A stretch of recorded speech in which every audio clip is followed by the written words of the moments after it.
भारतीय रेल्वेनं इतिहास रचत देशात पहिल्यांदाच एका दात्याचं हृदय वंदे भारतच्या माध्यमातून यशस्वीरित्या वाहून नेलं। सुरतहून अहमदाबादपर्यंत मुंबई गांधीनगर वंदे भारत एक्सप्रेसमधून हे हृदय नेण्यात आलं।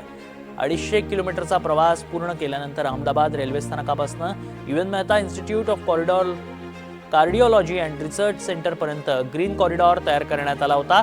रेल्वे संरक्षण दल, गुजरात पोलीस आणि वैद्यकीय पथक यांच्या समन्वयामुळे हृदय सुरक्षितपणे वेळेत रुग्णालयात पोहोचले। त्यानंतर संबंधित रुग्णावर हृदय प्रत्यारोपणाची शस्त्रक्रिया पार पडली। भारतीय रेल्वेनं या कामगिरीला हार्टबीट ऑफ होप असं संबोधलंय। ही घटना देशातील अवयव प्रत्यारोपण व्यवस्थेसाठी महत्त्वाचा टप्पा मानली जाते।